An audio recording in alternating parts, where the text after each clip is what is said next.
Selamat siang, jumpa lagi dengan Denok Ayu Novel. Bagaimana kabar sobat semua? Sebelum kita mulai cerita ini, ayo kita subscribe, like, komen, share dan nyalakan loncengnya untuk mendapatkan notifikasi terbaru ketika Mimin mengupload video barunya. Menantu bodoh yang hebat, bab 679 Mahahadir 1. Wanita sakti dari Sekte Tianqi memiliki posisi yang tidak biasa dan merupakan keberadaan yang tidak dapat diganggu-gugat di Sekte Tianqi. Namun, sebagai sesepuh Sekte Tianqi, status Franky Yin juga luar biasa. Karena itu, dalam menghadapi Sylvia Bai, dia masih memiliki kepercayaan yang penuh. Dia harus membawa Dimas Wu pergi hari ini dan tidak akan mengalah sedikit pun. Sikap Sylvia Bai sama tegasnya. Saat menghadapi Franky Yin yang kuat, dia tidak goyah sama sekali. Dia berkata dengan tegas pada Franky Yin dengan ekspresi yang dingin, "Selama ada aku, jangan pernah berharap untuk membawa pergi Dimas Wu." Terlihat dengan jelas bahwa Sylvia Bai telah memutuskan untuk mempertahankan Dimas Wu. Setelah mendengar itu, aura pembunuh Franky Yin menjadi lebih kuat, dan amarahnya juga menjadi sangat dahsyat. Jika bisa, dia benar-benar ingin langsung menghancurkan penghalang seperti Sylvia Bai itu.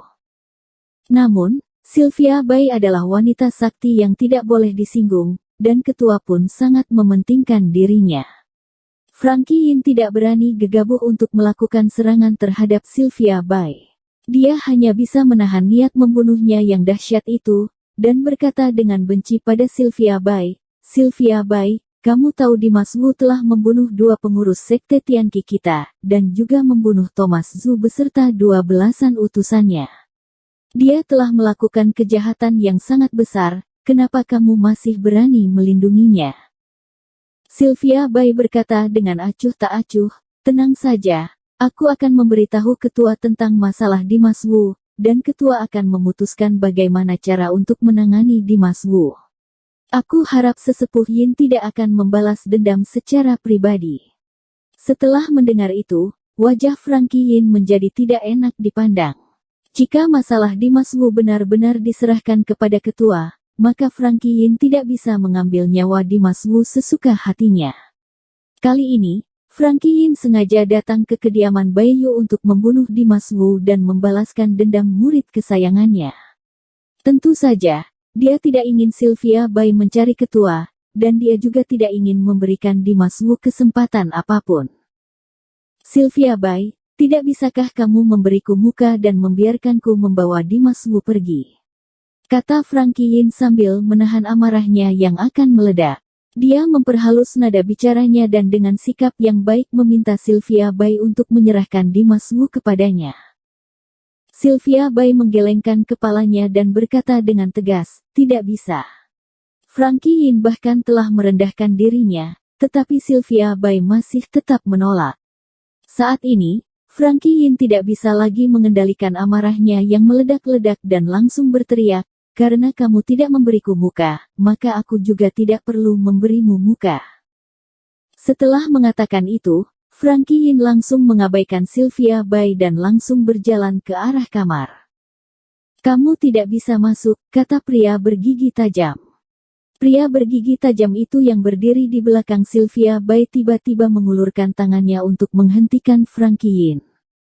Franky Yin memandang pria bergigi tajam itu dengan tatapan yang dingin, dan berkata dengan serius, "Minggir."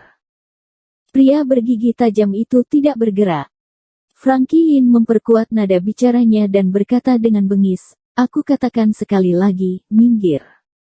Di mata Franky Yin, pria bergigi tajam itu hanyalah seorang pelayan, dan tentu saja dia tidak akan sopan kepadanya. Namun, pria bergigi tajam itu hanya mendengarkan perintah dari Sylvia Bai. Selain Sylvia Bai, dia tidak akan mendengarkan siapapun, jadi dia tetap tidak memedulikan Franky Yin.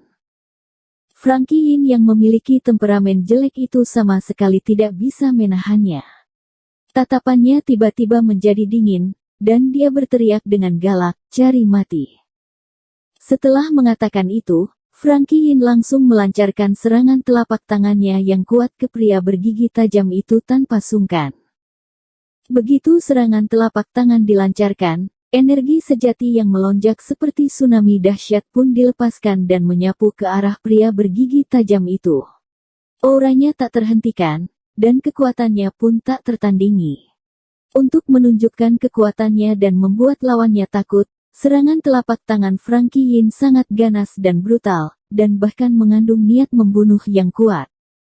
Tatapan pria bergigi tajam itu sedikit berubah, dan di matanya tiba-tiba terlihat kedinginan. Tanpa ragu-ragu, dia langsung mengeluarkan telapak tangan kanannya dan dengan cepat menghadapi serangan dari Frankie Yin. Telapak itu sama kuat dan luar biasanya dengan serangan Frankie Yin. Kekuatan telapak tangan itu seperti badai kencang yang menghantam energi sejati kuat yang dilancarkan oleh Frankie Yin. 2. Kedua telapak tangan itu saling bersentuhan dan mengeluarkan suara hantaman, dan gelombang aura pun keluar dan menyapu ke segala arah. Ekspresi Frankie Yin tiba-tiba berubah. Karena terkejut, dia termundur berkali-kali hingga sampai ke halaman di luar ruangan sebelum dia menstabilkan tubuhnya. Sementara pria bergigi tajam itu tidak bergerak sama sekali dengan ekspresi yang dingin. Setelah dibandingkan, kekuatan telapak tangan pria bergigi tajam itu jelas lebih menang.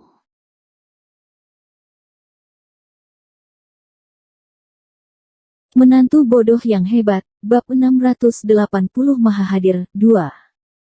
Frankie Yin telah menstabilkan tubuhnya, tetapi detak jantungnya masih belum stabil. Dia benar-benar terkejut dan tidak menduga bahwa pelayan yang tidak enak dipandang itu ternyata memiliki kekuatan yang seperti itu. Matanya terbelalak dengan besar, dan terlihat keterkejutan dan kemarahan di dalam matanya. Pria bergigi tajam itu keluar dari ruangan dan langsung menghadap Frankie Yin di halaman. Dia tidak memedulikan kemarahan Frankie Yin dan berkata dengan sikap yang dingin, "Sesepuh kelima, aku sarankan lebih baik kamu kembali secepat mungkin, dan jangan mengganggu kedamaian orang di sini." Pria bergigi tajam itu seperti dewa penjaga yang menjaga ruangan itu, dan memerintahkan Frankie Yin untuk pergi.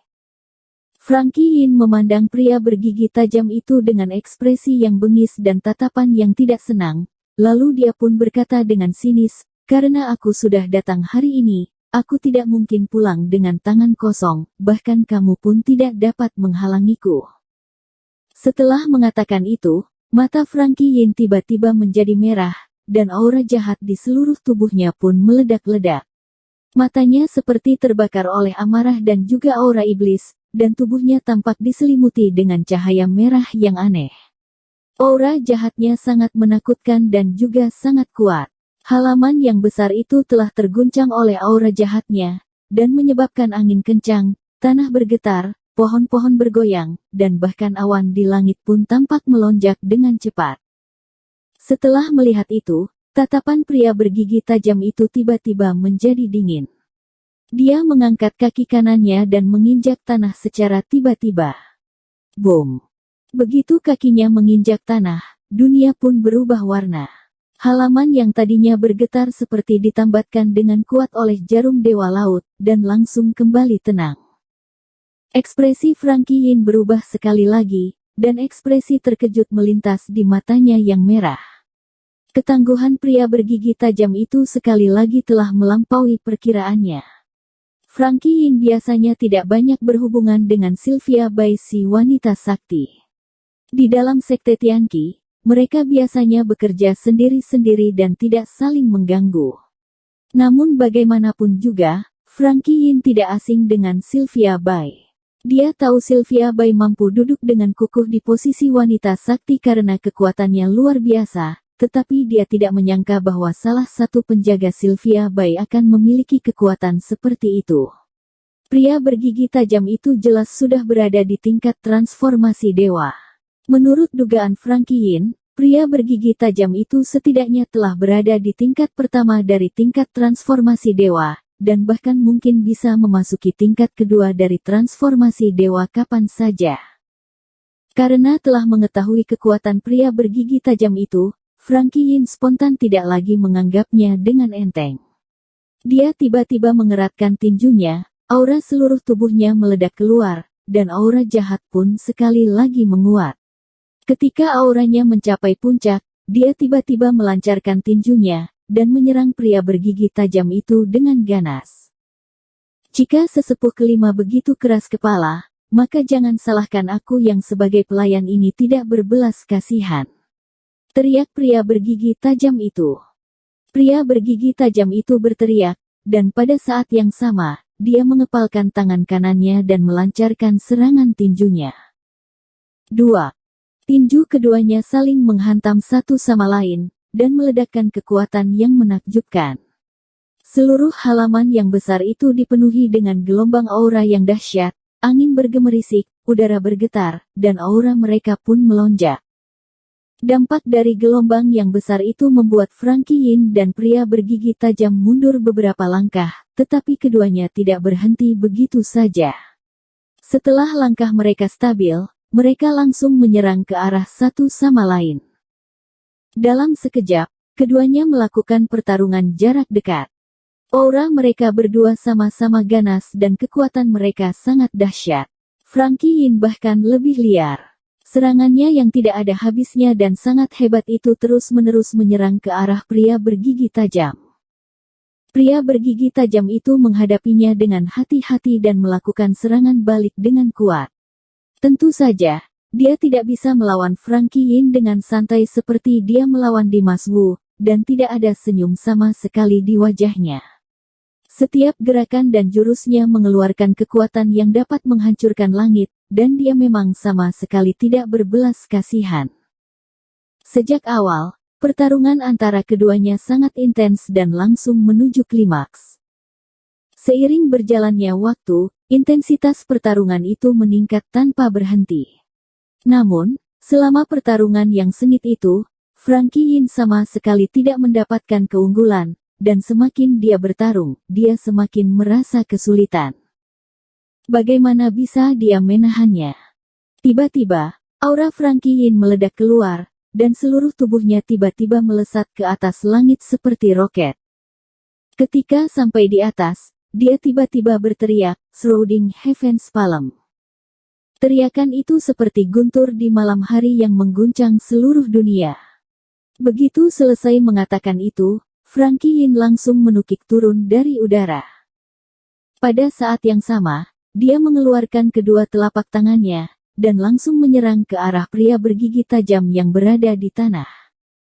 Begitu Shrouding Heaven's Palm itu dilancarkan, energi sejati yang dahsyat juga mengalir keluar, kemudian berubah menjadi telapak tangan raksasa maha hadir dan menekan ke arah bawah.